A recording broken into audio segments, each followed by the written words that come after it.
ہمیں بتایا جا رہا ہے اس غفلت بھری دنیا میں جنت کی ٹکٹ لے لیے ہو، جلسہ کر کے بتایا جاتا ہے لوگوں یہ جنت کی ٹکٹ تمہارے پاس ہے، سواری پر سوار ہونا ہے، نبی کی سنت کی سواری پر سوار ہو جاؤ، قرآن کی سنت پر، قرآن پاک کے الفاظ کی سواری اختیار کر لو، یعنی قرآن کے حکم پر چلنے لگو۔ ہر جلسے میں، ہر مجمع میں، ہر مشورے میں، مسجد میں امام جمعہ کے دن یہی آپ کو بتاتا ہے، مدرسے میں بٹھا کر یہی بتایا جاتا ہے آگے جو زندگی آنے والی ہے، تم فیلڈ میں اترو گے، کئی طرح کی سواریاں کھڑی ہوگی، کوئی سواری اگر تمہیں لال قلعہ جانا ہو، کوئی سواری کھڑی ہوگی کلکتہ کے لیے، کوئی بنارس کے لیے، تمہیں وہی بیٹھنا ہے جو دلی جا رہی ہو۔ جب باہر نکلو گے مدرسے میں پڑھنے کے بعد، مدرسے میں بتایا جاتا ہے ایک طرف گمراہی کے راستے نظر آئیں گے، حلال ایک طرف حرام نظر آئے گا، ایک طرف حلال ہے، مدرسے میں سکھایا جاتا ہے تمہیں حلال راستہ اختیار کرنا ہے،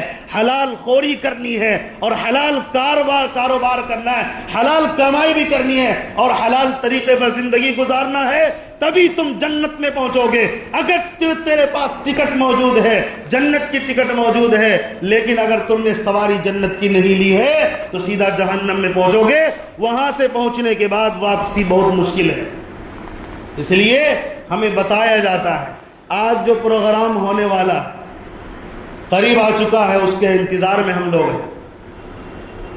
ہر طرف سے باطل ہمارا مقابلہ کر رہا ہے۔ مسلمانوں اگر آپ کے اوپر اگر آپ کے خلاف کوئی آئے، ہمارا ایمان یہ ہے جان اگر جاتی ہے، کوئی ظالم لیتا ہے جان، ہم برداشت کر سکتے ہیں ایک حد تک، انصاف کی کوشش کریں گے، لیکن اس کے لیے سارے لوگ نہیں اٹھائیں گے آواز، ہو سکتا ہے کچھ لوگ اٹھائیں کچھ لوگ نہیں، لیکن جب ایمان کی بات آئے گی تو یاد رکھیے ایمان کی سلامتی کے لیے، ایمان کے تقاضے پر عمل کرتے ہوئے ہم کھڑے ہو جائیں گے اور ہم باطل کا مقابلہ کریں گے۔ ایمان کیا؟ ایمان کی ایک معمولی سی سنت جو نبی نے ہمیں بتائی، مسواک تک چھوڑ نہیں سکتے، وضو میں جو کلی کیا ہے اللہ کی قسم 3 مرتبہ کلی کرنا ہم نہیں چھوڑ سکتے، اور دنیا میں کوئی طاقت پیدا نہیں ہوئی کہ جو ہمیں زندہ رہتے ہوئے نبی کی سنت کا انکار کروا دے، قرآن کی ایک آیت کی بات کا انکار کروا دے۔ ایک آیت تو دور کی بات ہے، آج تک کوئی ظالم پیدا نہیں ہوا جو ہم سے ایک حرف کا بھی انکار کروا دیا۔ کل بھی ہم قرآن کو اسی طرز پر مانتے ہیں، آئندہ بھی مانیں گے۔ ہم نے مدارس کو سجایا قرآن پڑھنے کے لیے، مساجد کو بنایا عبادت کرنے کے لیے، قبرستان بنائے اپنے پاکیزہ مردے، ایمان والے مردے کو دفن کرنے کے لیے، مزارات بنائے ولیوں کے لیے تاکہ ولی وہاں آرام کرے اور ہم جا کر وہاں پہنچ کر روحانیت حاصل کرے۔ آج ایک قوم کھڑی ہو گئی ہے جو یہ چاہتی ہے مدرسے بند ہو جائے، جو یہ چاہتی ہے مساجد پر تالے لگ جائے، جو یہ چاہتی ہے قبرستان ختم ہو جائے، سب کو ایک ساتھ زندگی گزارنی پڑے گی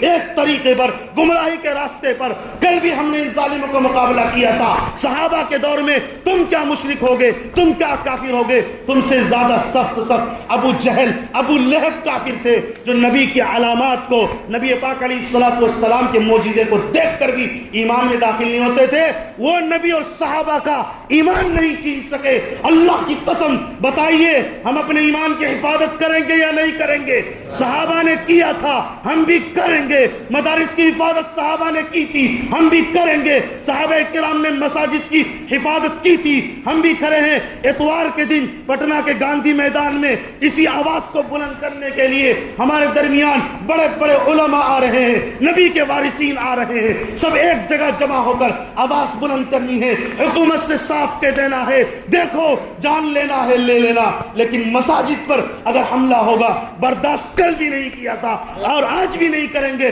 آئندہ بھی نہیں کریں گے۔ اگر تم سوچتے ہو یہ بھول ہے تمہاری، اگر تم حملہ کرنا چاہو گے ہماری زندگی پر سے گزرنا ہے، جب تک زندہ ہے مساجد کے ساتھ، مدارس کے ساتھ، خانقاہوں کے ساتھ، قبرستان کے ساتھ اور کلمہ لا الہ الا اللہ محمد الرسول اللہ کے ساتھ زندہ ہے۔ بتاؤ آؤ گے نا گاندھی میدان میں؟ انشاءاللہ